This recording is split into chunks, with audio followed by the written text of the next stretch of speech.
ಶ್ರೀ ಸಚ್ಚಿದಾನಂದ ಸದ್ಗುರು ಸಾಯಿನಾಥ್ ಮಹಾರಾಜ್ ಕಿ ಜೈ. ಸದ್ಗುರು ಭಗವಾನ್ ಶ್ರೀ ಶ್ರೀಧರ ಸ್ವಾಮಿಗಳ ಚರಿತ್ರೆ, ಅಧ್ಯಾಯ 3. ಓಂ ಶ್ರೀ ಗುರುಭ್ಯೋ ನಮಃ. ನಮಃ ಶಾಂತಾಯ ದಿವ್ಯಾಯ ಸತ್ಯಧರ್ಮ ಸ್ವರೂಪಿಣೆ ಸ್ವಾನಂದಾಮೃತ ತೃಪ್ತಾಯ ಶ್ರೀಧರಾಯ ನಮೋ ನಮಃ. ವಿದ್ಯಾರ್ಥಿ ಶ್ರೀಧರನಿಗೆ ರಾಮಮಂತ್ರದ ಮಹಿಮೆಯ ಅನುಭವ.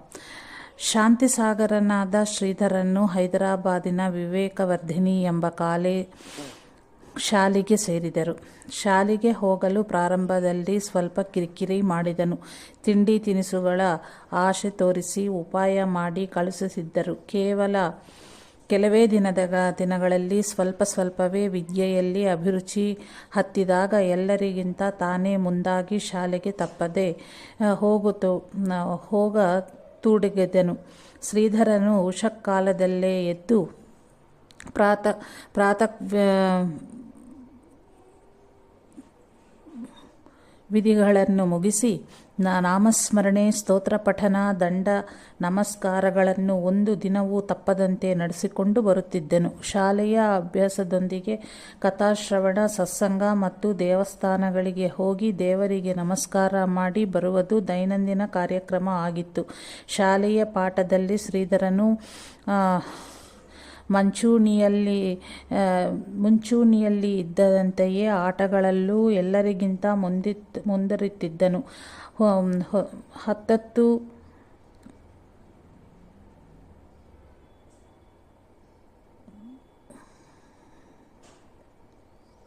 ಹತ್ತತ್ತು ಭೋಬೋ ಎಂದರೆ ಶ್ರೀಧರನಿಗೆ ಬಹಳ ಪ್ರೀತಿ. ಪುಷ್ಟನಾಗಿದ್ದ ಶ್ರೀಧರ ಕುಸ್ತಿಯಲ್ಲೂ ಎಲ್ಲರನ್ನೂ ಮೀರಿಸುತ್ತಿದ್ದನು.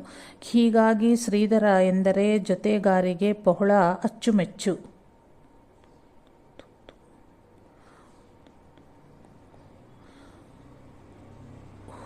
ಹುತ್ತುತ್ತು ಖೋ ಎಂದರೆ ಶ್ರೀಧರನಿಗೆ ಬಹಳ ಪ್ರೀತಿ. ದುಷ್ಟಪುಷ್ಟನಾಗಿದ್ದ ಶ್ರೀಧರ ಕುಸ್ತಿಯಲ್ಲಿ ಎಲ್ಲರನ್ನೂ ಮೀರಿಸುತ್ತಿದ್ದನು. ಹೀಗಾಗಿ ಶ್ರೀಧರ ಎಂದರೆ ಜೊತೆಗಾರಿಗೆ ಬಹಳ ಅಚ್ಚುಮೆಚ್ಚು. ಈಗ ಶ್ರೀಧರ ಮೊದಲನೆಯ ತರಗತಿ ಮುಗಿಸಿ 2ನೇ ತರಗತಿಯಲ್ಲಿ ಕಲಿಯುತ್ತಿದ್ದಾನೆ. ಒಮ್ಮೆ ವಿಷಮಶೀತ ಜ್ವರಕ್ಕೆ ಬಲಿಯಾಗಿ ಅನೇಕ ದಿನ ಶಾಲೆಗೆ ಹೋಗಲಾರಲಿಲ್ಲ. ಜ್ವರ ವಾಸಿಯಾದರೂ ಅಶಕ್ತತೆ ಇತ್ತು. ಹಾಗೆಯೇ ಪುನಃ ಶಾಲೆಗೆ ಹೋಗುವುದಕ್ಕೆ ಪ್ರಾರಂಭಿಸಿದರೂ ಪಾಠ ಪ್ರವಚನಗಳು ಇವನ ಗೈರು ಹಾಜರಿಯಲ್ಲಿ ಮುಂದುವರೆದ ಬಿಟ್ಟದ್ದರಿಂದ ಶ್ರೀಧರನಿಗೆ ತರಗತಿಯಲ್ಲಿ ಪಾಠವನ್ನು ಅನುಸರಿಸುವುದಕ್ಕೆ ತೊಂದರೆ ಆಯಿತು. ಹೀಗಾಗಿರುವಾಗ ಒಂದು ದಿನ ಬಾಲಕ ಶ್ರೀಧರನಿಗೆ ತಾಯಿಯು, ರಾಜ, ಈ ವರ್ಷ ನೀನು ಪ್ರಥಮ ದರ್ಜೆಯಲ್ಲಿ ಉತ್ತೀರ್ಣನಾದರೆ ನಿನ್ನ ಉಪನಯನವನ್ನು ವಿಜೃಂಭಣೆಯಿಂದ ಮಾಡುತ್ತೇನೆ. ಜರಿ ಟೋಪಿ ಹಾಗೂ ಉತ್ತಮ ಚಡ್ಡಿಯನ್ನು ಹಾಕಿ ಕುದುರೆ ಮೇಲೆ ಮೆರವಣಿಗೆ ಮಾಡಿಸುತ್ತೇನೆ ಎಂದು ಹೇಳಿದರು. ಬಾಲಕ ಶ್ರೀಧರನಿಗೆ ಕುದುರೆಯ ಮೇಲೆ ಸವಾರಿ ಮಾಡುವುದನ್ನು ಕಲ್ಪಿಸಿಕೊಂಡರೆ ಬಹಳ ಖುಷಿಯಾಗಿತ್ತು. ಅದೆಲ್ಲ ಸರಿ, ಆದರೆ ಪರೀಕ್ಷೆಯಲ್ಲಿ ಪ್ರಥಮ ದರ್ಜೆಯಲ್ಲಿ ಉತ್ತೀರ್ಣನಾಗುವುದು ಹೇಗೆ? ಬಾಲಕನಿಗೆ ಅದೇ ಚಿಂತೆ. ತಾಯಿಗೂ ಹೇಳಿದ. ರಾಜ, ಶ್ರೀರಾಮನನ್ನೇ ದೃಢವಾಗಿ ನಂಬಿ ನಾಮಸ್ಮರಣೆ ಮಾಡುತ್ತಾ ಚೆನ್ನಾಗಿ ಅಭ್ಯಾಸ ಮಾಡು. ಶ್ರೀರಾಮ ನಿನ್ನನ್ನು ಖಂಡಿತವಾಗಿಯೂ ಪ್ರಥಮ ದರ್ಜೆಯಲ್ಲಿ ತೇಗಡೆ ಹೊಂದಿಸುತ್ತಾನೆ ಎಂದ ತಾಯಿಯ ಮಾತಿನಲ್ಲೇ ವಿಶ್ವಾಸ ನೆಟ್ಟು ಶ್ರೀರಾಮ ನಾಮಸ್ಮರಣೆಯೊಂದಿಗೆ ಚೆನ್ನಾಗಿ ಅಭ್ಯಾಸವನ್ನು ಮಾಡತೊಡಗಿದನು. ಶಾಲೆಗೆ ಬರುವಾಗ ದಾರಿಯಲ್ಲಿ ಇದ್ದ ಶ್ರೀರಾಮನ ದೇವಸ್ಥಾನಕ್ಕೆ ಹೋಗಿ ದೇವರ ದರ್ಶನ ಮಾಡಿ ಬರುತ್ತಿದ್ದ. ಭಕ್ತವತ್ಸಲನಾದ ಶ್ರೀರಾಮ ನನ್ನ ಕೈ ಬಿಡುವುದಿಲ್ಲ ಎಂಬುದೇ ಅವನ ದೃಢ ವಿಶ್ವಾಸ ಮತ್ತು ಅಚಲ ನಂಬಿಕೆ. ಅಂದು ಪರೀಕ್ಷೆಯ ದಿನ. ಎಂದಿನಂತೆ ನಿತ್ಯ ಕರ್ಮಗಳನ್ನು ಮುಗಿಸಿ ಶ್ರೀರಾಮ ಮಂದಿರಕ್ಕೆ ಹೋಗಿ ಕಣ್ಣೀರು ಸುರಿಸುತ್ತಾ ಪ್ರಾರ್ಥಿಸಿ ಶಾಲೆಗೆ ಬಂದನು. ಪರೀಕ್ಷೆ ಪ್ರಾರಂಭವೂ ಆಯಿತು. ಸರದಿಯಂತೆ ಪರೀಕ್ಷಕರು ಸಹಪಾಠಿಗಳನ್ನು ಪ್ರಶ್ನಿಸುತ್ತಾ ಬಂದಾಗ ಬಾಲಕ ಶ್ರೀಧರ ಶ್ರೀರಾಮ ನಾಮಸ್ಮರಣೆಯಲ್ಲೇ ನಿರತನಾಗಿದ್ದ. ಇವನ ಸರದಿಯೂ ಬಂದಿತ್ತು. ಶ್ರೀಧರ ಜಾಣನಾದರೂ ಅನಾರೋಗ್ಯ ನಿಮಿತ್ತ ಶಾಲೆಗೆ ಬರದಿದ್ದಾಗ ಹೇಗೆ ಉತ್ತೀರ್ಣನಾದನು ಎಂದು ಶಿಕ್ಷಕರಿಗೆ ಚಿಂತೆ. ಪರೀಕ್ಷಕರು ಶ್ರೀಧರನ್ನು ಪ್ರಶ್ನಿಸತೂಗಿಡಿದರು. ಕೇಳಿದ ಪ್ರಶ್ನೆಗಳಿಗೆಲ್ಲ ಲೀಲಾಜಾಲವಾಗಿ ಉತ್ತರಿಸುತ್ತಾ ಬಂದ. ಅವರು ನೀನು ಕೇಳುತ್ತಾರೋ ಇವನು ಏನು ಹೇಳುತ್ತಾನೋ ಎರಡೂ ಇವನಿಗೆ ತಿಳಿಯದು. ಅಂತರಂಗದಲ್ಲಿ ನಡೆಯುತ್ತಿರುವ ಶ್ರೀರಾಮ ನಾಮಸ್ಮರಣೆಯೊಂದೇ ಇವನಿಗೆ ಗೊತ್ತಾಗುತ್ತಿರುವುದು. ಫಲಿತಾಂಶ ಪ್ರಕಟವಾಯಿತು. ಶ್ರೀಧರ ಮೊದಲನೆಯ ಶ್ರೇಣಿಯಲ್ಲೇ ಉತ್ತೀರ್ಣನಾಗಿದ್ದು ಶ್ರೀರಾಮ ಭಕ್ತಿಯ ಅಪಾರ ಮಹಿಮೆ ಬಾಲಕ ಶ್ರೀಧರನ ಹೃದಯದಲ್ಲಿ ಅಚ್ಚಳಿಯದೆ ನಿಂತಿತು. ಉಪನಯನ. ಶ್ರೀಧರನಿಗೆ ಈಗ 8ನೆಯ ವಯಸ್ಸು. ತಾಯಿಯು ತಾನು ಮೊದಲೇ ಹೇಳದಂತೆ ವಿಜೃಂಭಣೆಯಿಂದ ಶ್ರೀಧರನ ಉಪನಯನವನ್ನು ಅಣ್ಣ ತ್ರಯಂಬಕನಿಗೆ ಹೇಳಿ ನೆರವೇರಿಸಿ ಕುದುರೆ ಮೇಲೆ ಕೂರಿಸಿ ಮೆರವಣಿಗೆಯನ್ನು ಮಾಡಿಸಿದರು. ಬಾಲವಟು ಶ್ರೀಧರ ಶ್ರದ್ಧೆಯಿಂದ ಮಂತ್ರಗಳನ್ನು ಕಲಿತು ಸ್ಫುಟವಾಗಿ ಉಚ್ಚರಿಸುತ್ತಾ ಸಂಧ್ಯಾವಂದನೆ ಮಾಡುತ್ತಿದ್ದನು. ದೇವರ ಪೂಜೆಯನ್ನು ತಾನೇ ವಹಿಸಿಕೊಂಡಿದ್ದಾನೆ. ಪೂಜಾ ಮಂತ್ರಗಳನ್ನು ವಿಶೇಷವಾಗಿ ಬಾರದಿದ್ದರೂ ಅನನ್ಯ ಭಕ್ತಿಯಿಂದ ನರನೂ ಕೂಡ ನಾರಾಯಣ ಪದವಿಗೆ ಹೋಗಬಲ್ಲನು ಎಂಬುದನ್ನು ಕಾರ್ಯಗತ ಮಾಡತೊಡಗಿದ್ದನು. ಹೈದರಾಬಾದಿನ ಸುತ್ತಮುತ್ತಲಿರುವ ದೇವಸ್ಥಾನಗಳೆಲ್ಲವನ್ನೂ ಬಾಲಕ ಶ್ರೀಧರ ದರ್ಶಿಸಿದ್ದನು. ಕೇಸರಿ ಮಾರುತಿ ಎಂದು ಪ್ರಸಿದ್ಧವಾಗಿದ್ದ ಮಾರುತಿ ಮಂದಿರವು ಅವನ ಮನೆಯಿಂದ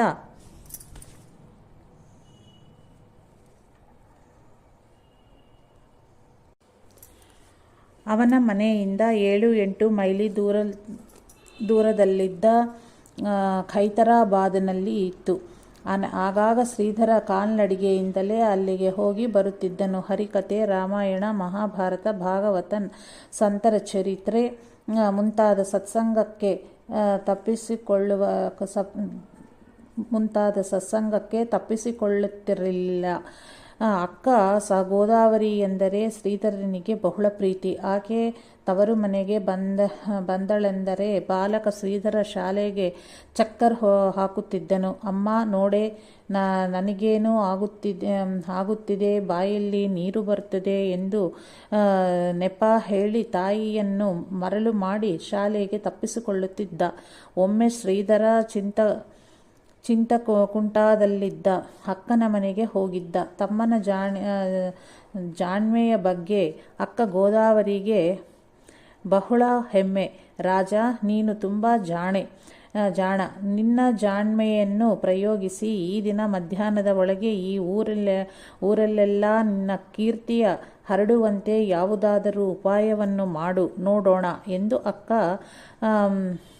ಹುರಿದುಂಬಿಸಿದಳು. ಬಾಲಕ ಶ್ರೀಧರ ಯೋಚಿಸಿದ. ಯುಕ್ತಿ ಹೊಳೆದ ಬಿಟ್ಟಿತು. ಮನೆಯ ಮುಂದೆ ಜಗಲಿಯಲ್ಲಿ ಕುಳಿತು ಒಂದು ದೊಡ್ಡ ಗ್ರಂಥವನ್ನು ಇಟ್ಟುಕೊಂಡು ಓದುವವನಂತೆ ನಡೆಸತೊಡಗಿದ. ದಾರಿಯಲ್ಲಿ ಹೋಗುವವರೆಲ್ಲ ಇಷ್ಟು ಚಿಕ್ಕ ಹುಡುಗ ಎಷ್ಟೊಂದು ದೊಡ್ಡ ಗ್ರಂಥವನ್ನು ಓದುತ್ತಾ ಇದ್ದಾನೆ ಎಂದು ಆಶ್ಚರ್ಯಚಕಿತರಾಗಿ ನೋಡುತ್ತಿದ್ದರು. ಈ ಸುದ್ದಿ ಕರ್ಣಾಕರ್ಣಿಕವಾಗಿ ಊರೆಲ್ಲ ಹಬ್ಬಿತು.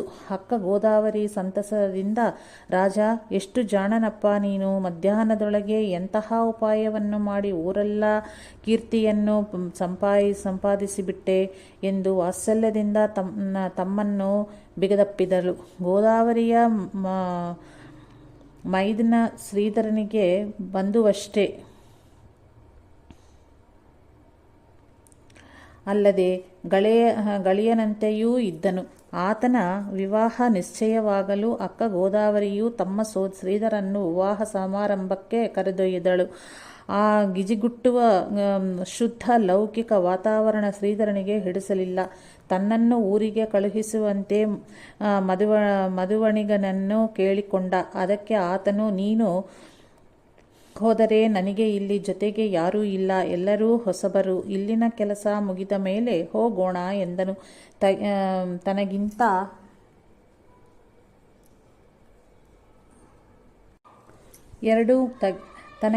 2-3 ವರ್ಷ ವಯಸ್ಸಿನಲ್ಲಿ ಹಿರಿಯನಾದ ಮದುವಣಿಗನ ಮಾತು ಕೇಳಿ ಶ್ರೀಧರ ಹೇಳಿದ, ಗೆಳೆಯ, ನಿನಗೆ ಮದುವೆಯಾಗಿ ಇನ್ನೂ 2-3 ದಿನಗಳು ಮಾತ್ರ ಆದವು. ಇಷ್ಟು ಬೇಗ ಆಗಲೇ ನಿನಗೆ ನಿನ್ನ ಪತ್ನಿಯನ್ನು ಬಿಟ್ಟು ಬರಲು ಮನಸ್ಸು ಬರುತ್ತಿಲ್ಲ. ಅದು ಸಹಜವೇ. ಯಾಕಂದರೆ ಗೃಹ್ಣಾತೀತ ಗೃಹಂ, ಯಾವುದು ತನ್ನಲ್ಲಿಯೇ ಹಿಡಿದು ನಿಲ್ಲಿಸುತ್ತಿದ್ದೋ ಅದೇ ಗೃಹ. ಹಾಗೆ ಮಾಡುವವಳೇ ಗೃಹಿಣಿ. ಮಾಯಾವಶವೆಂದರೆ ಇದೇ. ಮೋಹದ ಸಂಕೂಲಿಯಲ್ಲಿ ಬಂಧಿತನನ್ನಾಗಿಸುವುದೇ ಈ ಸಂಸಾರ ಬಂಧನಕ್ಕೊಳಗಾಗುವವನಿಗೆ ಸಿಗುವ ಫಲ. ಬಾಲಕ ಶ್ರೀಧರನ ಈ ಪಾರಮಾರ್ಥಿಕ ಉದ್ಬೋಧ ವ್ಯಾಖ್ಯೆಗಳನ್ನು ಕೇಳಿ ಅಲ್ಲಿದ್ದ ಎಲ್ಲರೂ ಆಶ್ಚರ್ಯಪಟ್ಟರು.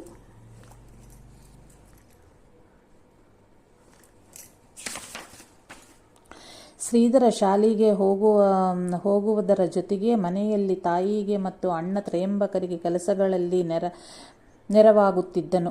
ಒಮ್ಮೆ ದೊಡ್ಡಪ್ಪ ಗೋವಿಂದರಾಯರು ಬೇನೆ ಬಿದ್ದಾಗ ಆಸ್ತಿಯಿಂದ ಶುಶ್ರೂಷೆ ಮಾಡಿ ಅವರ ಆಶೀರ್ವಾದಕ್ಕೆ ಪಾತ್ರನಾಗಿದ್ದನು.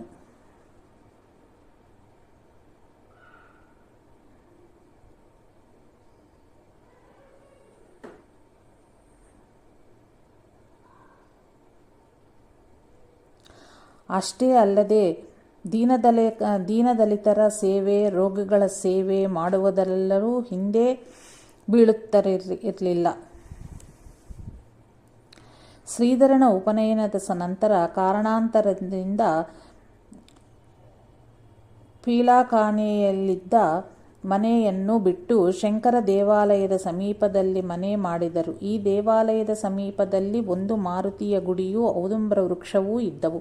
ಈ ವಾತಾವರಣ ಶ್ರೀಧರನಿಗೆ ತುಂಬಾ ಹಿಡಿಸಿತು. ಔದುಂಬರ ವೃಕ್ಷ ಕೆಳಗೆ ಧ್ಯಾನಕ್ಕೆ ಕುಳಿತನೆಂದರೆ ಸಮಯ ಹೋಗುತ್ತಿದ್ದುದೇ ಗೊತ್ತಾಗುತ್ತಿರಲಿಲ್ಲ. ಎಷ್ಟೋ ಸಲ ತಾಯಿ ಹುಡುಕಿಕೊಂಡು ಬರಬೇಕಾಗಿತ್ತು. ಶ್ರೀಧರ ಉಪನೀತನಾದ ಒಂದು ವರ್ಷದ ಒಳಗೆ ಕುಟುಂಬಕ್ಕೆ ಹಿರಿಯರಾಗಿ ತ್ರಯಂಬಕರಿಗೆ ಸಹಕಾರ ಮತ್ತು ಸಲಹೆ ನೀಡುತ್ತಿದ್ದ ದೊಡ್ಡಪ್ಪ ಗೋವಿಂದರಾಯರು ಕಾಲವಶವಾದರು. ಅವರಿಗೆ ಮಕ್ಕಳಿಲ್ಲದರಿಂದ ಮತ್ತು ಆ ಸಮಯದಲ್ಲಿ ಅಣ್ಣ ತ್ರಯಂಬಕರಿಗೆ ಆರೋಗ್ಯ ಸರಿಯಿಲ್ಲದುದರಿಂದ ಶ್ರೀಧರನೇ ಅವರ ಅಂತ್ಯ ಸಂಸ್ಕಾರದ ವಿಧಿಗಳನ್ನು ಮಾಡಬೇಕಾಗಿ ಬಂದಿತ್ತು. ತ್ರಯಂಬಕರು ಕುಲಪುರೋಹಿತರಾದ ಮಾರುತಿರಾಯರಲ್ಲಿ ಅಭ್ಯಸಿಸಿ ಜ್ಯೋತಿಷ್ಯ ಶಾಸ್ತ್ರದಲ್ಲಿ ಒಳ್ಳೆಯ ಪರಿಣತಿಯನ್ನು ಪಡೆದಿದ್ದರು. ಅವರ ನಾಲಿಗೆಯ ಮೇಲೆ ಮತ್ಸ್ಯ ಚಿಹ್ನವೂ ಇದ್ದರಿಂದ ಅವರು ಹೇಳುತ್ತಿದ್ದು ಎಂದೂ ಅನೃತವಾಗುತ್ತಿರಲಿಲ್ಲ. ಒಂದು ದಿನ ಕಮಲಾಬಾಯಿಯವರು ತ್ರಯಂಬಕ ಶ್ರೀಧರನ ಬಗ್ಗೆ ಜಾತಕದಲ್ಲಿ ಏನು ತಿಳಿಯುತ್ತೆ ನೋಡಿ ಹೇಳು ಎಂದು ಕೇಳಿದರು. ತ್ರಯಂಬಕರು ಜಾತಕವನ್ನು ಪರಿಶೀಲಿಸಿ, ಅಮ್ಮ, ಈ ಕುಂಡಲಿ ತಪ್ಪಾಗಿದೆ. ಸರಿಯಾದ ಕುಂಡಲಿಯ ಪ್ರಕಾರ ಶ್ರೀಧರನು ಜಗತ್ಪ್ರಸಿದ್ಧ ರಾಜನಾಗುತ್ತಾನೆ, ಇಲ್ಲವೇ ಜಗತ್ಪ್ರಸಿದ್ಧ ಯತಿರಾಜನಾಗುತ್ತಾನೆ ಎಂದರು. ಗೋವಿಂದರಾಯರ ಮೃತರಾದ ಕೆಲವು ತಿಂಗಳಲ್ಲೇ ಇಸವಿ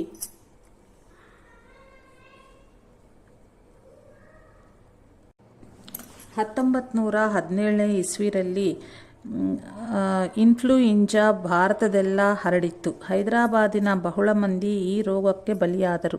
ಕಮಲಾಬಾಯಿಯವರ ಮನೆಯನ್ನು ಈ ಅಮ್ಮ ಪ್ರವೇಶಿಸದೇ ಬಿಡಲಿಲ್ಲ. ಕುಟುಂಬಕ್ಕೆ ಆಧಾರ ಸ್ತಂಭವಾಗಿದ್ದ ಸುಂದರ ಸುದೃಢ ತರುಣ ತ್ರಯಂಬಕನ್ನು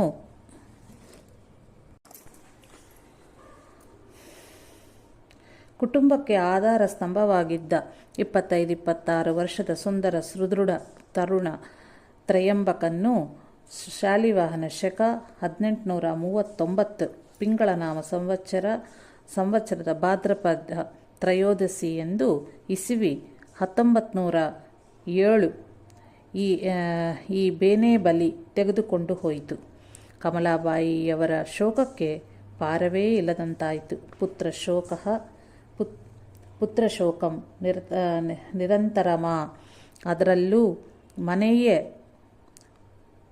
ಉರುಗೋಳೆ ಕಳಜಿ ಬಿದ್ದಂತಾಯಿತು. ಇನ್ನು ಕೇವಲ ಪ್ರಾಥಮಿಕ 2ನೇ ತರಗತಿಯಲ್ಲಿ ಅಭ್ಯಾಸ ಮಾಡುತ್ತಿರುವ ಬಾಲಕ ಶ್ರೀಧರ ಸಂಸಾರದ ಹೊರೆಯನ್ನು ನೆಗೆಸಬಲ್ಲನೇ? ಪುತ್ರ ವಿಯೋಗದ ದುಃಖದೊಂದಿಗೆ ದಿನನಿತ್ಯದ ಆಶನಕ್ಕೂ ಪರಿತಾಪ ಪಡಬೇಕಾದಂತಹ ಸ್ಥಿತಿ ಕಮಲಾಬಾಯಿಯವರದಾಯಿತು. ಯಾರು ಎಷ್ಟೇ ಸಮಾಧಾನ ಹೇಳಿದರೂ ಕಾದ ಹೆಂಚಿನ ಮೇಲೆ ನೀರು ಚಿಮುಕರಿಸಿದಂತಾಗಿತ್ತು ಅವರ ಸ್ಥಿತಿ.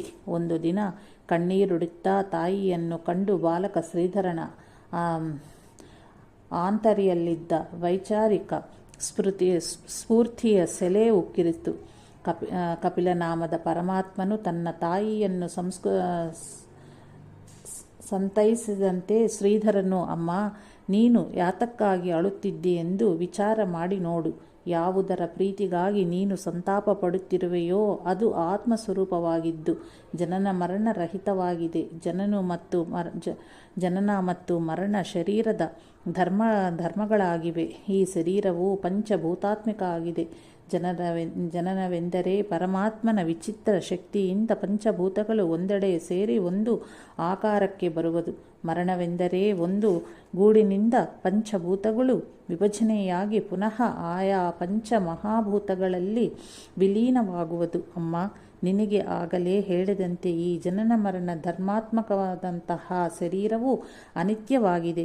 ಈ ದೇಹದಲ್ಲಿ ನಾನು ಎಂಬ ಯಾವುದೇ ಸಂಗರ್ಹಿತವಾಗಿರುವ ಸ್ಫೂರ್ತಿ ಯೋನಿದೆಯೇ, ಏನಾದರೂ ಇದೆಯೋ, ಅದು ಯಾವುದರ ಯೋಗದಿಂದ ಪ್ರಕಟವಾಗುತ್ತದೆಯೋ ಅದೇ ಪರಮಾತ್ಮನ ರೂಪವು.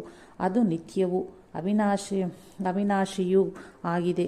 ದೇಹದಲ್ಲಿರುವ ನಾನು ಎಂಬ ಸ್ಫೂರ್ತಿ ರೂಪವಾದ ಯಾವ ಚೈತನ್ಯವಿದೆಯೋ ಅದು ಪ್ರಾಣಚಲನೆಯನ್ನು ನಿಲ್ಲಿಸಿ ಮತ್ತೆ ಭಾಸವಾಗದೆ ಹೋದರೆ ಆ ದೇಹಕ್ಕೆ ಅದೇ ಮರಣವು. ದೇಹ ಧಾರಣೆ ಮಾಡುವವನು ದೇಹ ಧರಿಸುವುದಕ್ಕೆ ಮುಂಚೆಯೇ ಇರುವನು. ಅವನು ತನ್ನ ಇಚ್ಛಾನುಸಾರವಾಗಿ ಉಂಟಾದ ಕರ್ಮಫಲವನ್ನು ಅನುಭವಿಸುವುದಕ್ಕಾಗಿಯೇ ಹಳೆಯ ಅಂಗಿಯನ್ನು ಬದಲಾಯಿಸಿ ಹೊಸ ಅಂಗಿಯನ್ನು ಧರಿಸುವಂತೆ ಹಳೆಯ ದೇಹವನ್ನು ಬಿಟ್ಟು ಹೊಸ ದೇಹಗಳನ್ನು ಧರಿಸುತ್ತಾನೆ.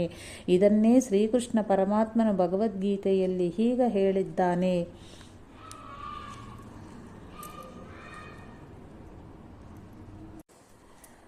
ವಾಸಾಂಸಿ ಜೀರ್ಣಾನಿ ಯಥಾ ವಿಹಾಯ ನವಾನಿ ಗೃಹ್ಣಾಂತಿ ನರೋಪರಾಣಿ ತಥಾ ಶರೀರಾಣಿ ವಿಹಾಯ ಜೀರ್ಣಾನ್ಯಾನಿ ಸಂಯಾತಿ ನವಾನಿ ದೇಹಿ. ಭಗವದ್ಗೀತಾ. ಆದ್ದರಿಂದ ದೇಹ ಧರಿಸುವವನು ದೇಹ ಧಾರಣೆಗೆ ಮೊದಲು ದೇಹವಿದ್ದಾಗಲೂ ದೇಹ ತ್ಯಾಗ ಮಾಡಿದ ಮೇಲೂ ಇರುತ್ತಾನೆ ಎಂದು ಸ್ಪಷ್ಟವಾಗುತ್ತದೆ. ದೇಹವನ್ನು ಬಿಡುವ ಸ್ಥಿತಿಗೆ ಮರಣವೆಂತಲೂ ದೇಹವನ್ನು ಧರಿಸುವ ಸ್ಥಿತಿಗೆ ಜನನವೆಂತಲೂ ಹೇಳುತ್ತಾರೆ. ಎಲ್ಲಿಯವರೆಗೂ ನಾನು ಎಂಬ ಆತ್ಮಸ್ತುತಿ ಇರುತ್ತದೆಯೋ ಅಲ್ಲಿಯವರೆಗೆ ಆ ದೇಹದ ಮೇಲೆ ಅಭಿಮಾನವಿರುತ್ತದೆ. ನಾನು ಎಂಬ ಆ ಸ್ಮೃತಿಯು ನಷ್ಟವಾದರೆ ಆ ದೇಹದ ಮೇಲಿನ ಮಮತೆಯೂ ಸ್ಪಷ್ಟವಾಗಿ ಅದೇ ದೇಹವನ್ನು ಸುಡಬೇಕಾಗುತ್ತದೆ. ಆದ್ದರಿಂದ ಯಾವುದು ಪ್ರೇಮಿಸಲು ಆಸ್ಪದವಾಗಿ ಅರ್ಹವಾಗಿರುತ್ತದೆಯೋ ಅದೇ ಆತ್ಮ. ಅದು ಅವಿನಾಶಿ. ಆತ್ಮಜ್ಞಾನದ ವಿಸ್ಮೃತಿಯೇ ಜನನ ಮರಣಾದಿ ದುಃಖಕ್ಕೆ ಹೇತುವಾಗಿದೆ. ಅವಿನಾಶಿಯಾದ ಆತ್ಮವು ಸತ್ಯವೂ ನಿತ್ಯವೂ ಶಾಶ್ವತವೂ ಆನಂದ ರೂಪವೂ ಆಗಿದೆ.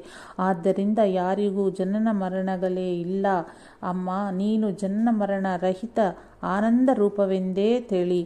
ಆಗ ನೀನು ಈ ದುಃಖದಿಂದ ನಿವೃತ್ತಿ ಹೊಂದಿ ಸಮಾಧಾನವನ್ನು ಹೊಂದುವಿ ಎಂದು ಹೇಳಿದನು. ಸ್ವಯಂ ಸ್ವರೂಪನಾದ ಶ್ರೀಧರನ ಈ ಅಮೃತ ವಚನಗಳು ತಾಯಿಯ ಬೆಂದ ಹೃದಯಕ್ಕೆ ತಂಪು ತೂಗಡಿದವು. ಕೇವಲ ಬಾಯಿ ಮಾತಿನ ಪಾಂಡಿತ್ಯದ ಪಂಚೀಕರಣದ ವಿವರಣೆಯೇ ಆಗಿದ್ದರೆ ನೊಂದ ಹೃದಯದ ಬೇಗೆಯನ್ನು ಶಾಂತಗೊಳಿಸಲಾಗಿರುತ್ತಿರಲಿಲ್ಲ. ಅದೊಂದು ಭಾನುವಾರ. ಆ ದಿನ ಹೈದರಾಬಾದ ಕೇಸರಿ ಮಾರುತಿ ಮಂದಿರದಲ್ಲಿ ದೇಶಾಂತರದಿಂದ ಬಂದಿದ್ದ ಯಾರೋ ಒಬ್ಬ ಕೀರ್ತನಾಕಾರದಿಂದ ಕೀರ್ತನೆ ನಡೆಯದಿತ್ತು. ಮಧ್ಯಾಹ್ನ ಊಟವಾದ ಕೂಡಲೇ ಶ್ರೀಧರನು ಕೀರ್ತನಕ್ಕೆ ಹೋಗಿ ಬಂದು, ಅಮ್ಮ, ಈ ದಿನ ಕೀರ್ತನೆ ಬಹಳ ಸೊಗಸಾಗಿ ಇತ್ತು. ಮೊದಲೇ ಗೊತ್ತಿದ್ದರೆ ನಿನ್ನನ್ನು ಕರೆದೊಯ್ದುಕೊಂಡು ಹೋಗಿದ್ದೇನು. ಅದೇನು ರಾಜ, ಅದೇನು ಅಷ್ಟು ಸ್ವಾರಸ್ಯ ಅಮ್ಮ? ಭವಸಾಗರವನ್ನು ದಾಟುವುದಕ್ಕೆ ಅಂತರಂಗ ಸಾಧನ ಮತ್ತು ಬಹಿರಂಗ ಸಾಧನವೆಂಬ ಎರಡು ರೀತಿಯ ಸಾಧನ ಕ್ರಮವಿರುವುದು. ಶರೀರದಿಂದ ನಡೆಸುವುದೆಲ್ಲ ಬಹಿರಂಗ ಸಾಧನೆ ಅನಿಸುವುದು. ದಾಸ್ಯ, ಕೀರ್ತನ, ಪಾರಾಯಣ, ಜಪ, ತಪ, ವ್ರತ, ವಂದನೆ ಇತ್ಯಾದಿಗಳು ಬಹಿರಂಗ ಸಾಧನದಲ್ಲಿ ಅಡಕವಾಗಿರುವವು. ಮನಸ್ಸಿನಿಂದ ಮಾಡುವ ಸಾಧನವೆಲ್ಲ ಅಂತರಂಗ ಸಾಧನೆ ಎನಿಸಿಕೊಳ್ಳುವುದು. ಧ್ಯಾನ ಧಾರಣೆಯಿಂದ ಹಿಡಿದು ಸಮಾಧಿಯವರೆಗೆ ನಡೆಸುವ ಸಾಧನಗಳೆಲ್ಲ ಅಂತರಂಗ ಸಾಧನಗಳಲ್ಲಿ ಅಂತರ್ಭೂತವಾಗಿರುವವು. ಅವರವರ ಅಧಿಕಾರಕ್ಕೆ ಅನುಗುಣವಾಗಿ ಅವರವರಿಗೆ ಆಯಾ ಸಾಧನಕ್ಕೆ ತಕ್ಕಂತೆ ಶ್ರೇಷ್ಠತೆ ಅಥವಾ ಕನಿಷ್ಠತೆ ಪ್ರಾಪ್ತವಾಗುತ್ತದೆ. ಮೊದಲನೆಯ ಸಾಧನೆಯಿಂದ ಎರಡನೆಯ ಸಾಧನೆಗೆ ಹೋಗುವ ಉಪಾಯವು ಅವರವರ ಸಂಸ್ಕಾರಕ್ಕೆ ಅನುಗುಣವಾಗಿರುವುದು. ವಿದ್ಯಾರ್ಥಿಗಳು ಗಟ್ಟಿ ಮಾಡಿ ಕಲಿಯಬೇಕಾದ ಅಭ್ಯಾಸದ ವಿಷಯಗಳು ಉಪಾಧ್ಯಾಯರಿಗೆ ಸಹಜವಾಗಿ ಇರುತ್ತವೆ ಅಷ್ಟೇ. ಹಾಗೆಯೇ ಸಾಧಕರು ದೇಹೇಂದ್ರಿಯ ಮನಸ್ಸನ್ನು ಸಾಧನೆಯಿಂದ ವಶಪಡಿಸಿಕೊಳ್ಳಬೇಕಾಗಿರುತ್ತದೆ. ಆದರೆ ಯಾರಿಗೆ ಆತ್ಮಜ್ಞಾನವು ಸ್ಥಿರಪಟ್ಟು ಪ್ರಪಂಚವೆಲ್ಲ ಮಿಥ್ಯ ಎಂಬ ತಿಳಿವಳಿಕೆ ಬಂದಿರುವುದೋ ಅವರಿಗೆ ಈ ಸಾಧನೆಗಳೆಲ್ಲ ತುಚ್ಛವಾಗಿ ಕಾಣುತ್ತವೆ. ಕರ್ಮದಿಂದ ದೊರಕುವ ಫಲವೆಲ್ಲವೂ ನಾಶವಾಗುವಂತಹದು. ಆದ್ದರಿಂದ ಆತ್ಮ ಸುಖವು ಕರ್ಮದಿಂದ ಸಿಗುವುದಿಲ್ಲ ಎಂದು ದೃಢಪಟ್ಟಂತೆ ಆಗುವುದು. ಆದ್ದರಿಂದಲೇ ಜ್ಞಾನಿಯು ವಿಷಯಗಳ ಮೇಲಿನ ಎಲ್ಲ ಭ್ರಾಂತಿಯನ್ನು ತೊರೆದು ಆತ್ಮರತನಾಗಿದ್ದು ಆತ್ಮಸುಖದಲ್ಲಿಯೇ ತನ್ಮಯನಾಗಿರುವನು. ಆತ್ಮನಲ್ಲಿ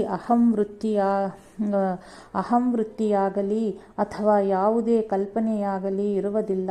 ಆತನು ಸ್ವತಃ ಪೂರ್ಣತೆಯಿಂದ ಆತ್ಮತೃಪ್ತಿಯಿಂದ ತೃಪ್ತನಾಗಿರುವನು. ಕರ್ಮಫಲ ಭೋಗವು ಜನನ ಮರಣದ ಸರಪಳಿಗೆ ಕೊಂಡಿಯಾಗಿರುತ್ತದೆ.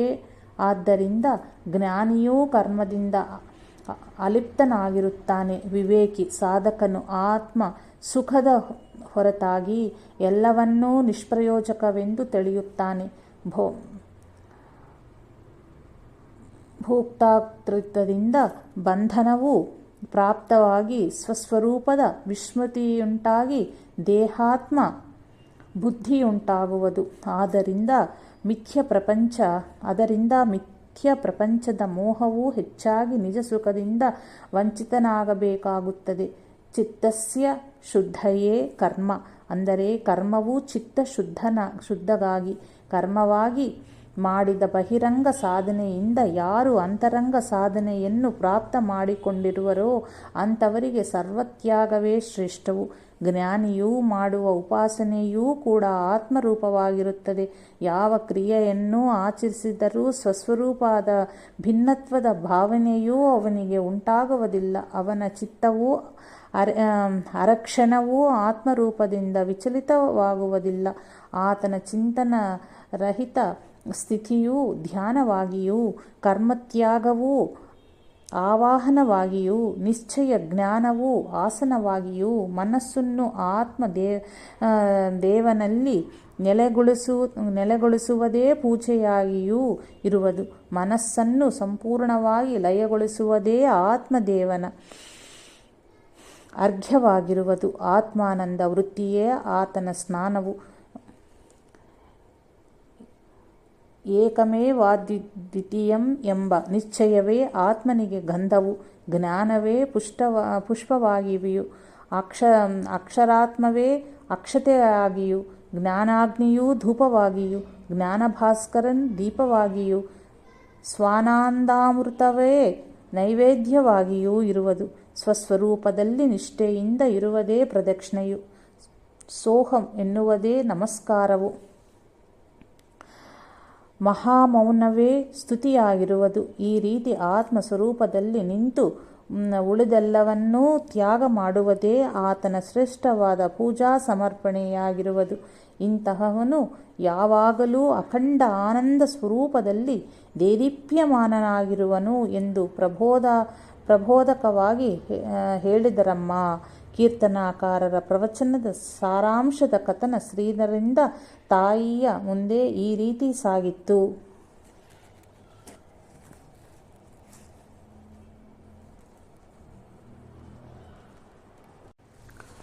ಮತ್ತೊಂದು ಭಾನುವಾರ.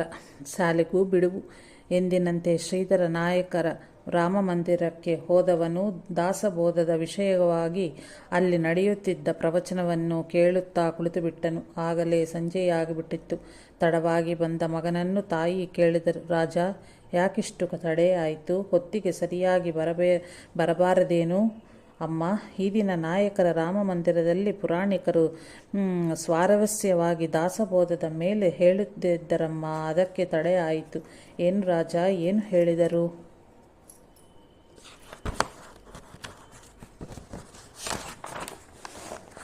ಅಮ್ಮ, ತನ್ನನ್ನು ತಾನು ಶೋಧ ಮಾಡಿಕೊಳ್ಳಬೇಕೆಂಬುದೇ ಸಮರ್ಥರು ದಾಸಬೋಧ ಗ್ರಂಥದಲ್ಲಿ ಎಚ್ಚರ ಕೊಟ್ಟಿರುವುದು. ಈ ರೀತಿ ಸ್ವಸ್ವರೂಪದ ಅನುಸಂಧಾನದಿಂದ ತಾನು ಶುದ್ಧ ಸ್ವರೂಪನೇ ಸರಿ ಎಂಬ ಭಾವವನ್ನು ಹೊಂದಿ ಆತ್ಮರೂಪಿ ಆನಂದರೂಪಿ ಆಗುವನು. ಯಾವಾತನಲ್ಲಿ ಭಿನ್ನತ್ವವೂ ಇಲ್ಲವಾಗಿ ಅಖಂಡತೆಯೂ ಮಾತ್ರ ಇರುವುದೋ ಆತನಲ್ಲಿ ಜೀವೇಶ್ವರ ಭೇದವೂ ಇರುವುದಕ್ಕೆ ಎಲ್ಲಿ ಸಾಧ್ಯ? ನಿರ್ಗುಣ ನಿರಾಕಾರ ರೂಪದಿಂದ ಪರಿಪೂರ್ಣವಾಗಿ ಕರ್ಮದಿಂದ ಅಲಿಪ್ತನಾಗಿ ವೇದಕ್ಕೂ ಮಿಗಿಲಾಗಿರುವ ಈತನಿಗೆ ಸ್ವಾನುಭವವೇ ಶಾಸ್ತ್ರವಾಗಿರುವಾಗ ಶಾಸ್ತ್ರ ನಿರ್ಬಂಧವಾದರೂ ಇರಲು ಹೇಗೆ ಸಾಧ್ಯ? ಈತನು ಮಾಯಾರಹಿತನಾಗಿ ಜಗದಾಧಾರೆಯಾಗಿ ಜಗದ್ಗುರುವೆನಿಸುವೆನು ಎಂದು ಮುಂತಾಗಿ ಹೇಳಿದರಮ್ಮ. ಒಂದು ದಿವಸ ಶ್ರೀಧರನು ಶಾಲೆಯಿಂದ ಬರುವ ವೇಳೆಗೆ ಎಂದಿನಂತೆ ಮಗು ಬಂದೆಯೋ ರಾಜ ಎಂದು ಕಾದು ನಿಂತು ಕೇಳದಂತೆ ಕೇಳಲಿಲ್ಲ. ಈ ದಿನ ಯಾಕೆ ಕೇಳಲಿಲ್ಲ? ಯಾಕೆ ಹೀಗೆ ಬರಬಹುದು? ಏಕೆ ಹೀಗಾಗಿರಬಹುದು ಎಂದು ಒಳಗೆ ಹೋಗಿ ನೋಡಿದಾಗ ಕಮಲಾಬಾಯಿಯವರು ತಲೆಯನ್ನು ಹಿಡಿದುಕೊಂಡು ಮಗ ತ್ರಯಂಬಕನ ಹಂಬಲದಿಂದ ಕಣ್ಣೀರು ಸುರಿಸುತ್ತಾ ಒಂದು ಮೂಲೆ ಹಿಡಿದು ಕುಳಿತಿದ್ದರು. ಅದನ್ನು ಕಂಡ ಶ್ರೀಧರನು, ಅಮ್ಮ, ಇದು ಅಲ್ಲೊಂದು ಶಂಕರನ ಗುಡಿಯಲ್ಲಿ ಯಾರೋ ಒಬ್ಬ ವಕ್ತಾರರ ಪ್ರವಚನವನ್ನು ಏರ್ಪಾಟು ಮಾಡಿದ್ದರು. ಅದರ ಸಾರಾಂಶವನ್ನು ಹೇಳುವನಮ್ಮ ಎಂದು ತಾಯಿಗೆ ಸತ್ಸಂಗದ ಮಾತೆದ್ದೆನು.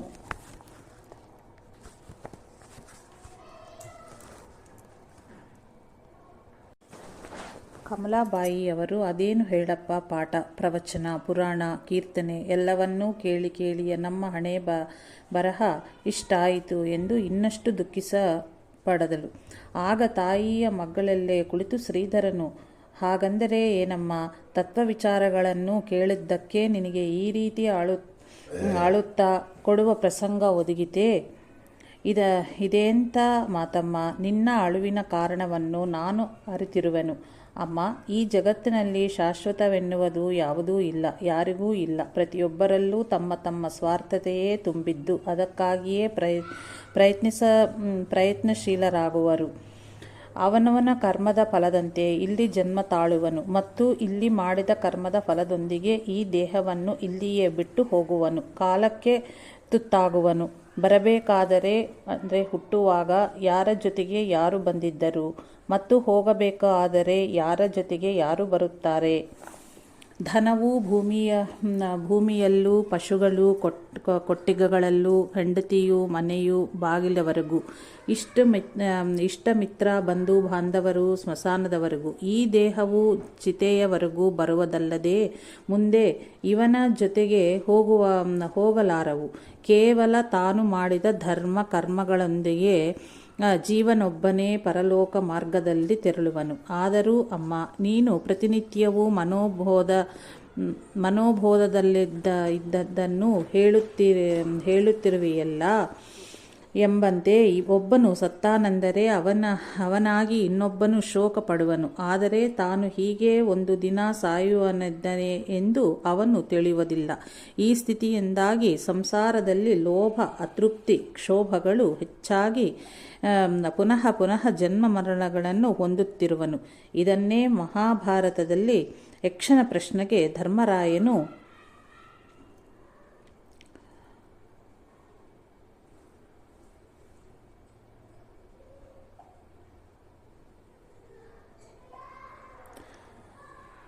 ಅಹನ್ಯಹನಿಭೂತಾನಿ ಗಚ್ಚಂತಿಹ ಯಮಾಲಯಾಂ ಶೇಷಾಃ ಸ್ಥಾವರಮಿಚ್ಛಂತಿ ಕಿಮಾಶ್ಚರ್ಯಾಮತಃ ಪರಂ. ಮಹಾಭಾರತ. ಪ್ರಾಣಿಗಳು ಪ್ರತಿದಿನವೂ ಯಮಲೋಕಕ್ಕೆ ಹೋಗುತ್ತಲೇ ಇವೆ. ಆದರೂ ಉಳಿದ ಜನರು ತಾವು ಸ್ಥಿರವಾಗಿರಬೇಕು ಎಂದು ಇಚ್ಛಿಸುತ್ತಾರೆ. ಇದಕ್ಕಿಂತಲೂ ಆಶ್ಚರ್ಯಕರವಾದದ್ದು ಇನ್ನೇನಿದೆ ಎಂದು ಹೇಳಿದ್ದಾನೆ. ಅಮ್ಮ, ಅದಕ್ಕಾಗಿಯೇ ಸಂತರು ಮಹಾತ್ಮರು ಹೇಳುವುದು ಏನೆಂದರೆ, ತಾಯಿ, ತಂದೆ, ಬಂಧು, ಸಹೋದರ, ಧನ, ಮನೆಗಳು ಯಾವುದೂ ಶಾಶ್ವತವಲ್ಲ. ಇದರಲ್ಲಿ ಆಸಕ್ತಿ ತಾಳುವುದೇ ಬಂಧನವಾಗಿರುವುದು. ಆಸಕ್ತಿಯ ಚಿಂತನೆಯಲ್ಲಿ ಕರ್ಮದಲ್ಲಿ ಅಂಟಿರುವಾಗ ಕ್ಷಣ ಕ್ಷಣದಲ್ಲೂ ಆಯುಷ್ಯವು ಕ್ಷೀಣವಾಗುತ್ತಿರುವುದು ನಿಮಗೆ ತಿಳಿಯುವುದಿಲ್ಲ. ಅದರಿಂದ ಜೀವಿಗಳಾರ ಎಚ್ಚರವಾಗಿರಿ ಎಂದು ಎಚ್ಚರಿಸಿರುವರು. ಅದಕ್ಕಾಗಿಯೇ ಸಮರ್ಥರು ಹೇಳುವುದು, ಎಲ್ಲ ಮೋಹವನ್ನು ಬಿಟ್ಟು ತನ್ನ ದೇಹದ ಮಮತೆಯನ್ನು ಬತಗೊತ್ತಿ ಶ್ರೀ ರಘುನಾಥನನ್ನು ಅನನ್ಯವಾಗಿ ಭಜಿಸು. ಅನನ್ಯಾಸಿ ರಕ್ಷಿತಸ್ಸೇ ಚಾಪಾಪಣಿ ಸುಪೇಕ್ಷಿ ಕದಾ ರಾಮದಾಸಾಭಿಮಾನಿ. ಶ್ರೀ ರಘುನಾಥನು ತನ್ನ ಅನನ್ಯ ಭಕ್ತರನ್ನು ದುಃಖದಿಂದ ಮುಕ್ತನ್ನಾಗಿ ಮಾಡಿ ನಿರೂಪಾಧಿಕ ಸುಖ ಆನಂದವುಂಟು ಮಾಡುವನು. ಅಮ್ಮ, ಜಗತ್ತಿನಲ್ಲಿ ಯಾರಿಗೂ ಕಷ್ಟ ತಪ್ಪಿಲ್ಲ. ಯಾರೂ ಸುಖಿಯಾಗಿದ್ದಾರೆ. ಎಷ್ಟೋ ಜನ ಹುಟ್ಟಿದರೂ ಹೋದರು ಅಥವಾ ಮುಂದೆ ಹುಟ್ಟುವರೂ ಹೋಗುವರು. ಹಾಗಲೇ ಅವನ ಜೊತೆಯಾಗಿ ಸಾವು ಬೆಂಬಡದೆ ಬಂದಿರುವುದು. ಇದು ಜಗತ್ತಿನ ನಿಯಮ. ಇದಕ್ಕಾಗಿ ಆತಕ್ಕೆ ದುಃಖಿಸುತ್ತೇ ಅಮ್ಮ. ಈ ನಶ್ವರ ಚಿಂತೆಯನ್ನು ಬಿಟ್ಟು ಶಾಶ್ವತವಾದ ಭಗವತ್ ಚಿಂತೆಯನ್ನು ಮಾಡು. ಆ ಭಗವಂತನ ಕೃಪೆಯಿಂದ ಈ ಭವಸಾಗರವು ಅವನಿಂದಲೇ ದಾಟಿಸಲ್ಪಡುವುದು. ಅಮ್ಮ, ನಿಜವಾಗಿ ನಿನಗೆ ಹೇಳುವ ಅಧಿಕಾರವೂ ಯೋಗ್ಯತೆಯೂ ನನಗೂ ಇಲ್ಲ. ನಿನ್ನ ದುಃಖವನ್ನು ಕಂಡು ಸಹಿಸಲಾರದೆ ಏನೋ ತಿಳಿದಿದ್ದನ್ನ ನಿನಗೆ ನೆನಪು ಮಾಡಿಕೊಡುವ ರೂಪದಿಂದ ತೊದಲು ನುಡಿಯಿಂದ ಹೇಳಿದೆ. ಅಮ್ಮ, ನನ್ನನ್ನು ಕ್ಷಮಿಸು ಹಾಗೂ ಭಗವಂತನನ್ನೇ ಸ್ಮರಿಸು ಎಂದು ಹೇಳಿ ಮಾತೆಯನ್ನು ಸಮಾಧಾನ ಪಡಿಸಿದನು. ಒಂದು ಕಡೆ ಗತಿಸಿದ ಪುತ್ರ ತ್ರಯಂಬಕ ಚಿಂತೆಯಾದರೆ ಇನ್ನೊಂದು ಕಡೆ ಪುತ್ರ ಶ್ರೀಧರನ ಭವಿಷ್ಯದ ಚಿಂತೆಯಾಗಿ ಶ್ರೀಮತಿ ಕಮಲಾಬಾಯಿಯವರನ್ನು ಚಿಂತೆಯೆಂಬ ರೋಗವು ಆವರಿಸಲ್ಪಟ್ಟಿತ್ತು. ಚಿಂತಾ ಮತ್ತು ಚಿತಾ ಶಬ್ದದಲ್ಲಿ ಇರುವ ವ್ಯತ್ಯಾಸ ಕೇವಲ ಒಂದು ಬಿಂದು ಸೊನ್ನೆ ಮಾತ್ರ. ಚಿತೆಯು ನಿರ್ಜೀವಿಯನ್ನು ಸುಡುವುದು, ಆದರೆ ಚಿಂತೆಯಾದರೂ ಸಜೀವಿಯನ್ನೇ ಸುಡುವುದು ಎಂಬಂತ ಕಮಲಾಬಾಯಿಯವರು ದಿನದಿಂದ ದಿನಕ್ಕೆ ಚಿಂತೆಯಿಂದಾಗಿ ಸೊರಗುತ್ತಾ ಬಂದರು. ಇದನ್ನು ತಿಳಿದ ಶ್ರೀಧರನು ದಿವಸದಿಂದ ದಿವಸಕ್ಕೆ ನೂತನ ವಿಷಯ, ನೂತನ ಸರಿಗಗಳ ಬಗೆಬಗೆಯ ತತ್ವ ಬೋಧನೆಗಳಿಂದ ಶಾಂತಿ ಸಮಾಧಾನಗಳನ್ನು ಸ್ಫುಟಗೊಳಿಸುತ್ತಿದ್ದನು. ಹಾಗಿರುವ ಅದೊಂದು ಸಮಯ ಮಾತೆಯನ್ನು ಕುರಿತು ಶ್ರೀಧರನು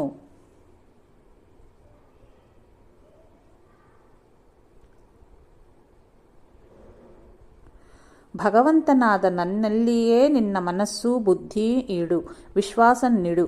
ಹೀಗೆ ನನ್ನಲ್ಲಿಯೇ ನಿನ್ನ ಚಿತ್ತ ಇಟ್ಟಲ್ಲಿ ನನ್ನನ್ನೇ ಹೊಂದಿದ್ವಿ. ಇದಕ್ಕೆ ಯಾವ ಸಂಶಯವೂ ಇಲ್ಲ ಎಂಬುದಾಗಿ ಶ್ರೀಕೃಷ್ಣ ಗೀತೆಯಲ್ಲಿ ಸಾರಿದ್ದಾನೆ. ನಮೇ ಭಕ್ತಾಃ ಪ್ರಣಶ್ಯತಿ, ನನ್ನ ಭಕ್ತನು ಎಂದೆಂದಿಗೂ ನಾಶನವಾಗುವುದಿಲ್ಲ ಎಂಬುದಾಗಿಯೂ ಘಂಟಾಘೋಷವಾಗಿ ಸಾರಿದ್ದಾನೆ. ಈ ಭಕ್ತಿ ವಿಶ್ವಾಸದಿಂದಲೇ ಅನೇಕರು ಭವಸಾಗರನ್ನು ದಾಟಿಯೂ ಇರುವರು. ನಮ್ಮ ಭಕ್ತಿ ವಿಶ್ವಾಸವನ್ನು ಎಂದೂ ಬದಲಾಯಿಸಬಾರದು. ಶ್ರದ್ಧಾವಾನ್ ಲಭತೆ ಜ್ಞಾನಂ ಹಾಗೂ ಸಂಶಯಾತ್ಮ ವಿನಶ್ಯತಿ. ಶ್ರದ್ಧಾವಂತನು ಜ್ಞಾನವನ್ನು ಹೊಂದುತ್ತಾನೆ ಮತ್ತು ಸಂಶಯಗ್ರಸ್ತನು ಅಧಃಪತನಕ್ಕೆ ಗುರಿಯಾಗುತ್ತಾನೆ ಎಂದು ಹೇಳಿದೆ. ಹೀಗೆ ನಿಶ್ಚಯವು ದೃಢವಿರುವಾಗ, ಪರಮಾತ್ಮನು ಬೆಂಬಲಿಗನಾಗಿರುವಾಗ ಈ ಮಾಯೆಯೂ ಅಂಥವನನ್ನು ಏನು ಮಾಡಬಲ್ಲದು. ಮಾಮೇವ ಯೇ ಪ್ರಪದ್ಯಂತೆ ಮಾಯಾಮೇತಃ ತರಂತಿತೆ. ಭಗವದ್ಗೀತಾ. ನನ್ನಲ್ಲೇ ಯಾರು ಅನನ್ಯವಾಗಿ ಶರಣು ಬಂದಿರುತ್ತಾರೆಯೋ ಅವರು ದುಸ್ಸಾಧ್ಯವಾದ ಈ ಮಾಯೆಯನ್ನು ಸುಲಭವಾಗಿ ದಾಟುತ್ತಾರೆ ಎಂದು ಇದರ ತಾತ್ಪರ್ಯವು. ಆದ್ದರಿಂದ ನಾವು ಮನಸ್ಸಿನ ಗುಲಾಮರಾಗದೆ ಗುರುವಿನ ಭಗವಂತನ ಗುಲಾಮರಾಗಿ ಸಾರ ವಿಚಾರದಿಂದ ಅಸಾರವಾದ ಈ ಸಂಸಾರದ ಮೋಹವನ್ನು ತ್ಯಜಿಸಿ ಭಗವಚ್ಚಿಂತನೆಯಿಂದ ಜೀವನವನ್ನು ಸಾರ್ಥಕಗೊಳಿಸಬೇಕು. ಎಂತಹ ಪ್ರಸಂಗದಲ್ಲಿಯೂ ಮನಸ್ಸಿನ ಶಾಂತಿಗೆ ಭಂಗ ತಂದುಕೊಳ್ಳಬಾರದು. ದೊಡ್ಡವರಲ್ಲಿ, ಯೋಗ್ಯ ಸತ್ಪುರುಷರಲ್ಲಿ ಯಾವಾಗಲೂ ಶ್ರದ್ಧೆ ಇರಬೇಕು. ಅನನ್ಯತೆಯಿಂದ ಇರಬೇಕು. ಯಾರ ಕಡೆಯಿಂದ ನಮಗೆ ಜ್ಞಾನ ಪ್ರಾಪ್ತಿಯಾಗಿರುವುದೋ ಅವರಿಂದ ನಮಗೆ ಅಪೈತುಕ ಅನಂತ ಉಪಕಾರವಾಗಿದೆ ಎಂದು ತಿಳಿದು ಶ್ರದ್ಧಾ ಭಕ್ತಿಯನ್ನು ಹೆಚ್ಚಿಸಬೇಕು, ಕದಲಿಸಬಾರದು.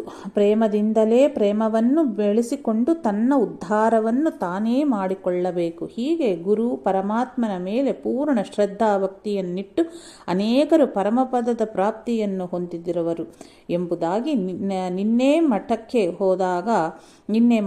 ಹೋದಾಗ ಮಹಾರಾಜರು ಹೇಳಿದರು. ಈ ಮಾತು ನಿನಗೂ ಸಮಾಧಾನವೇನಮ್ಮ ಎಂದು ಕೇಳುತ್ತಿರುವಷ್ಟಕ್ಕೆ ಆ ತಾಯಿಯ ಮನಸ್ಸು ಈ ಬಾಲ ಸುಧಾರಸ ಪೂರ್ಣವಾದ ವಾಕ್ಯ ಸೇವನೆಯಿಂದ ಶಾಂತವಾಗಿ, ರಾಜ, ನೀನು ಹೇಳುವುದನ್ನು ಕೇಳಿ ಆನಂದವಾಯಿತು ಎನ್ನುತ್ತಾ ಮಗನನ್ನು ತಬ್ಬಿಕೊಂಡು ಶಿರವನ್ನು ಆಘ್ರಾಣಿಸಿದಳು. ಒಂದು ದಿನ ಮಧ್ಯಾಹ್ನ ಭೋಜನ ಮಾಡಿ ಶಾಲೆಗೆ ಹೋದ ಶ್ರೀಧರ ಮನೆಗೆ ಬರಬೇಕಾದರೆ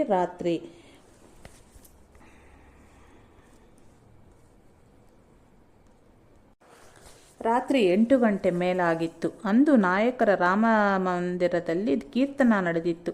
ಕೀರ್ತನೆಗಿಂತಲೂ ಕೀರ್ತನೆಯ ಪೂರ್ವರಂಗವು ಸ್ವಾರಸ್ಯವಾಗಿತ್ತು. ಅದನ್ನು ತಾಯಿಗೂ ವಿವರಿಸಿದನು. ಅಮ್ಮ, ಇಂದಿನ ಕೀರ್ತನೆಯ ಪೂರ್ವರಂಗವನ್ನು ಹೇಳುತ್ತೇನೆ ಕೇಳು.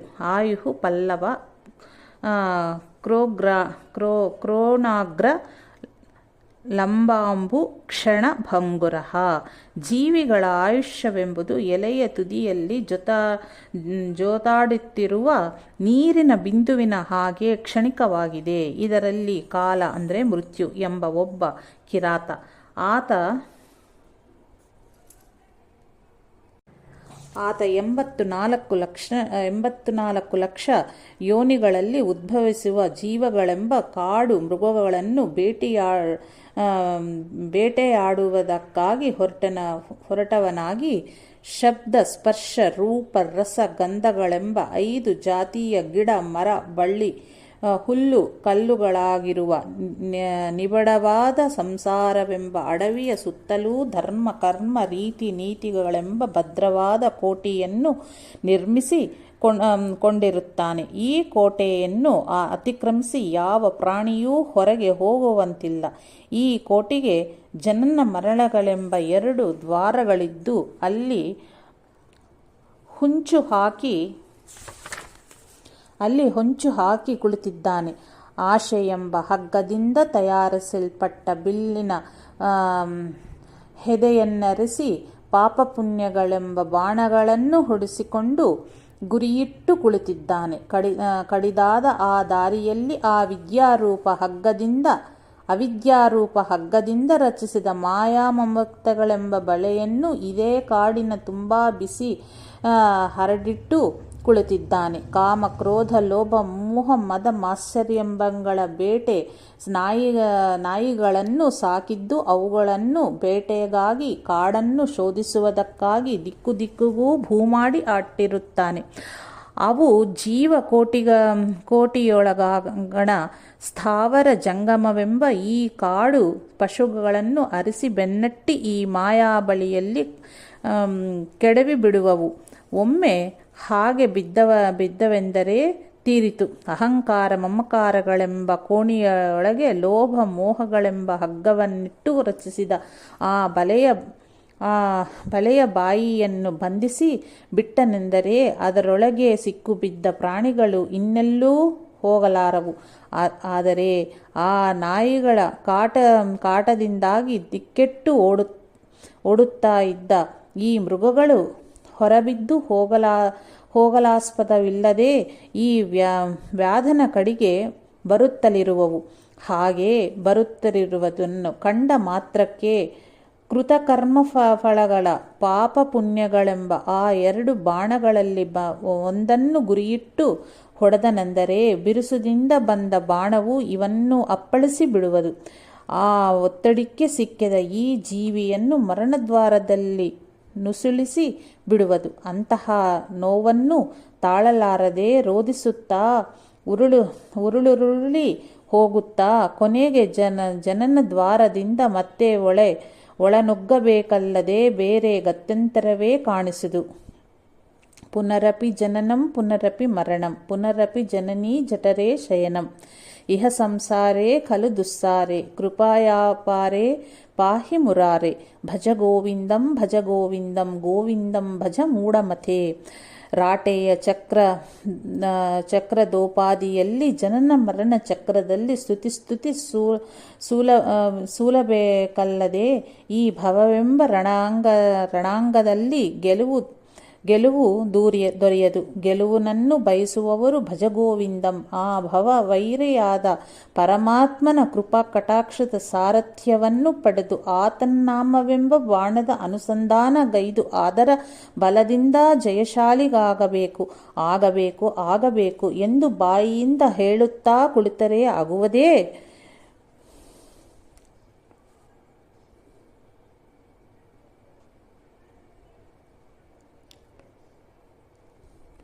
ದಿನಮಪಿ ರಜನಿ ಸಾಯಂ ಪ್ರಾತಃ ಶಿಶಿರವಸಂತೌ ಪುನರಾಯತಃ ಕಾಲಃ ಕ್ರೀಡತಿ ಗಚ್ಚತ್ಯಾಯಃ ತದಪಿ ನ ಮುಂಚಾತ್ಯಾಶಾವಾಯಃ.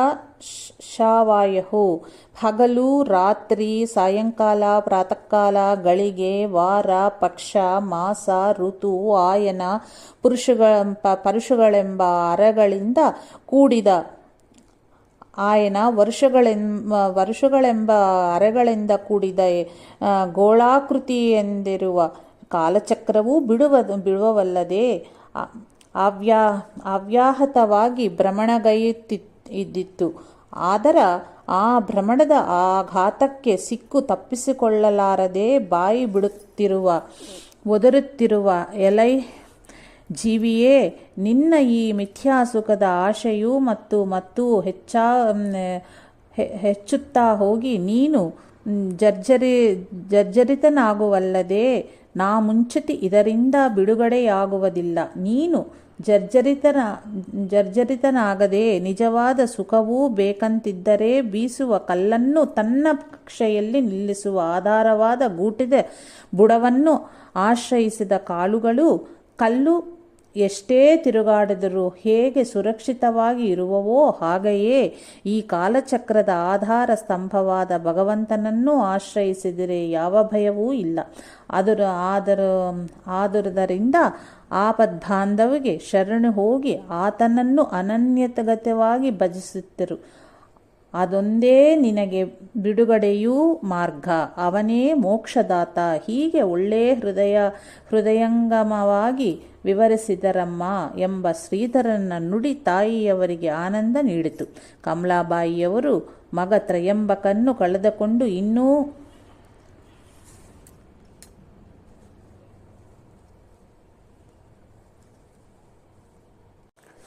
6 ತಿಂಗಳು ಆಗಿರಲಿಲ್ಲ. ಅಷ್ಟರಲ್ಲೇ ಮತ್ತೊಂದು ಆಘಾತ ಅವರಿಗೆ ಕಾದಿತ್ತು. ಮಗಳು ಗೋದಾವರಿಯು ಮೃತಪಟ್ಟಳೆಂಬ ಸುದ್ದಿ ಆಕೆಯ ಪತಿಯ ಮನೆಯಿಂದ ಬಂದು ತಲುಪಿತು. ಪತಿ ಪುತ್ರರ ವಿಯೋಗ ದುಃಖದಿಂದ ಚೇತರಿಸಿಕೊಳ್ಳುತ್ತಿದ್ದ ಕಮಲಾಬಾಯಿಯವರ ಹೃದಯಕ್ಕೆ ಇದೇನು ಕಡಿಮೆ ಆಘಾತವಲ್ಲ. ಆಧ್ಯಾತ್ಮ ರಾಮಾಯಣದಲ್ಲಿ ಮಹಾಪತಿವ್ರತೆಯಾದ ತಾರೆಗೆ ಶ್ರೀರಾಮನು ಬೋಧಿಸಿದ ಉಪದೇಶಾಮೃತವನ್ನೂ ಮದಾಲಸ ಆಖ್ಯಾನಾದ ಸುಧೆಯನ್ನು ಮತ್ತು ಇನ್ನೂ ಎಷ್ಟೆಷ್ಟೋ ತತ್ವ ಪ್ರತಿಪಾದಕ ಕಥಾಕೀರ್ತನೆಗಳೆಲ್ಲ ಸಾರವನ್ನೂ ಪಾನ ಮಾಡಿದ್ದ ಬಾಲಕ ಶ್ರೀಧರನು ತಾಯಿಗೂ ಅದರ ಸವಿಯನ್ನು ಉಣಿಸುತ್ತಿದ್ದಾನೆ. ಇದರಿಂದ ತಾಯಿ ಕಮಲಾಬಾಯಿಯವರ ಹೃದಯಕ್ಕೆ ಶಾಂತಿ, ನೆಮ್ಮದಿ ಸಿಗುತ್ತಿತ್ತು. ಆದರೆ ತಾಯಿಯ ಹೃದಯ ಮಗ ಶ್ರೀಧರನ ಭವಿಷ್ಯದ ಬಗ್ಗೆಯೂ ಚಿಂತಿಸುತ್ತಿತ್ತು. ಆಸ್ತಿ, ಅಡವು, ಯಾವುದೇ ಆಧಾರವಿಲ್ಲದ ಮಗು ಈ ಜಗತ್ತಿನಲ್ಲಿ ಹೇಗೆ ಬಾಳಬಲ್ಲ ಎಂಬ ಚಿಂತೆ. ಅದರ ಬೆನ್ನ ಹಿಂದೆಯೇ ಒಂದು ಸ್ಫೂರ್ತಿಯ ಕಿರಣ ಹೊರಹೊಮ್ಮಿ ಆ ಚಿಂತೆಯ ಕಾರ್ಮೋಡವನ್ನು ಚದುರಿಸುತ್ತಿತ್ತು. ನನ್ನ ಮುದ್ದು ಶ್ರೀಧರನ ಬೆಂಗವಾಗಲಾಗಿ ಯಾವುದೋ ಒಂದು ಪ್ರಚಂಡ ಶಕ್ತಿ ಇದೆ. ಈ ಅನುಭವಜನ್ಯ ವಿಶ್ವಾಸ ಮನಸ್ಸಿಗೆ ತಕ್ಷಣ ನೆಮ್ಮದಿಯನ್ನು ಕೊಡುತ್ತಿತ್ತು. ಮಾತೃವಿಯೋಗ. ಹೀಗೆಯೇ 1-2 ವರ್ಷಗಳು ಕಳೆದವು. ಕಮಲಾಬಾಯಿಯವರಿಗೆ ಒಂದು ವಿಧವಾದ ಬೆನೆಕುರುವಾಗಿ ಅನಾರೋಗ್ಯವಾಯಿತು. ಮೊದಲನೇ ಮಾಸಿಕ ಚಿಂತೆಯಿಂದ ಅವರ ಶರೀರ ಜರ್ಜರಿತವಾಗಿತ್ತು. ಈಗ ಸಂಪೂರ್ಣ ಕೃಶರಾಗಿ ಹಾಸಿಗೆ ಹಿಡಿದರು. ವಿದ್ಯಾರ್ಥಿ ಶ್ರೀಧರನಿಗೆ ಈಗ ಚಿಂತೆ. ಶಾಲೆಗೆ ಹೋಗದಿದ್ದರೆ ಅಭ್ಯಾಸ ಹಾಳಾಗಿ ಹೋಗುವುದು. ಹೋದರೆ ಜನ್ಮದಾಳದ ಆಪತ್ತಿನಲ್ಲಿ ಸೇವೆ ತಪ್ಪದು. ಇಂತಹ ಉಭಯ ಸಂಕಟದಲ್ಲಿ ಸಿಕ್ಕಿಸಿಕೊಂಡ ಶ್ರೀಧರ ತಾಯಿಯ ಸೇವೆಗಿಂತ ಮಿಗಿಲಾದ್ದು ಯಾವುದೂ ಇಲ್ಲ ಎಂಬ ತೀರ್ಮಾನಕ್ಕೆ ಬಂದು ಮಾತೃ ಶುಶ್ರೂಷಣೆಯಲ್ಲಿ ನಿರತನಾದ. ದಿನದಿನಕ್ಕೂ ತಾಯಿಯ ಬೆನೆ ಬಳಿಯುತ್ತಾ ಹೋಯಿತು. ಮಗನ ಮಾತೃಭಕ್ತಿ, ತಮ್ಮ ದೇಹದ ಸ್ಥಿತಿ, ಮನಸ್ಸಿನ ಅನಾಸಕ್ತಿ ಇವುಗಳನ್ನು ತುಲನೆ ಮಾಡಿಕೊಂಡು ಕಮಲಾಬಾಯಿಯವರು ಹೇಗಾದರೂ ಈ ಆಪತ್ತಿನಿಂದ ಪಾರಾಗಾರುವುದೆಂದರೆ ದೇಹಾಂತವಾಗಿಯೇ ಸರಿ, ಆ ಕಾಲವಾದರೂ ಬಹಳ ದೂರವಿಲ್ಲ ಎನ್ನುವ ನಿರ್ಧಾರದ ಸೂಚನೆಯನ್ನು ಕಂಡುಕೊಂಡರು.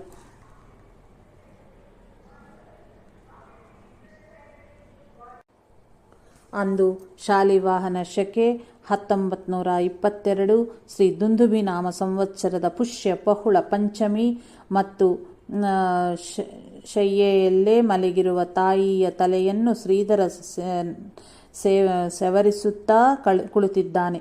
ಆತನ ಪುಟ್ಟ ಕೈಗಳನ್ನು ತಮ್ಮ ಬಡಕಲು ಕೈಯಿಂದ ಸವರಿ ಅತ್ಯಂತ ಪ್ರೇಮದಿಂದ ಎದೆಯ ಮೇಲೆ ಇಟ್ಟುಕೊಂಡು ಕಮಲಾಬಾಯಿಯವರು, ರಾಜ, ಇನ್ನು ನಿನಗೆ ದೇವರೇ ರಕ್ಷಕ ಎಂದು ಗದ್ಗದ ಸ್ವರದಿಂದ ಉದ್ಗಸಿದರು. ಆ ಉದ್ಗಾರವನ್ನು ಕೇಳಿಯೂ ಕೇಳದಂತಿದ್ದ ಶ್ರೀಧರನು, ಅಮ್ಮ, ನನ್ನಿಂದ ಯಾವ ಸೇವೆಯನ್ನು ಮಾಡಿಸಿಕೊಳ್ಳಬೇಕೆಂದು ಬಯಸುತ್ತೀಯೇ? ಹೇಳಮ್ಮ, ಖಂಡಿತ ಮಾಡುತ್ತೇನೆ ಎಂದು ಪ್ರೀತಿಯಿಂದ ನುಡಿದನು. ಆ ಮಾತನ್ನು ಕೇಳಿ ತಾಯಿ ಕಮಲಾಬಾಯಿಯವರು ಆನಂದಾಶ್ರುಗಳಿಂದ ತುಂಬಿದ ಕಣ್ಣುಗಳಿಂದ ಮಗನ ಮುಖವನ್ನು ನೋಡುತ್ತಾ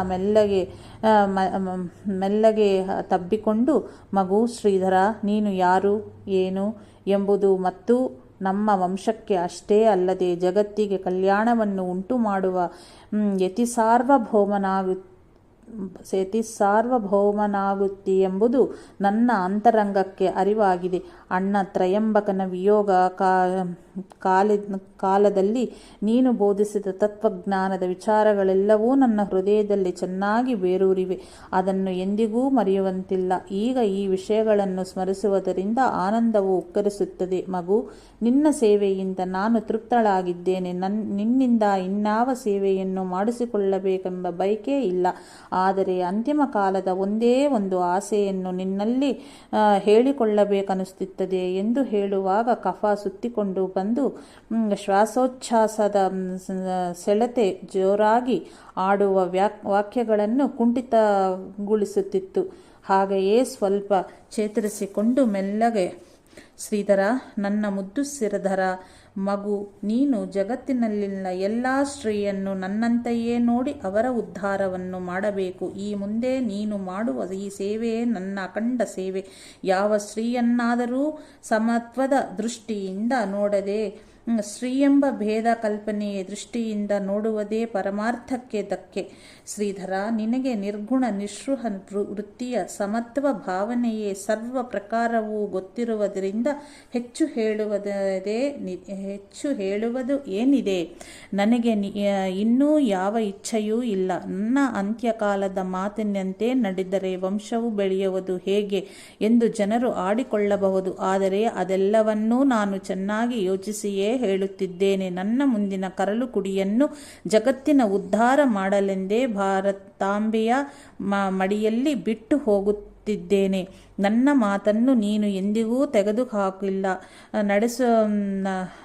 ನಡೆಸುವೆಯೆಂಬ ದೃಢವಾದ ನಂಬಿಕೆ ನನಗಿದೆ ಎಂದು ಹೇಳಿ ಕ್ಷಣಕಾಲ ಸುಮ್ಮನಾದರು. ತಾಯಿಯ ಮಾತುಗಳನ್ನು ಕಿವಿಗುಟ್ಟು ಆಲಿಸುತ್ತಿದ್ದ ಶ್ರೀಧರ, ಅಮ್ಮ, ನಿನ್ನ ವಚನವನ್ನು ಪಾಲಿಸುತ್ತೇನೆ ಎಂದು ವಚನವಿತ್ತನು. ತಾಯಿಯ ಮುಖ ಧನ್ಯತೆಯೇ ಭಾವದೊಡನೆ ಆನಂದ ತೃಪ್ತಿಯನ್ನು ಹೊರಸುರಿತು.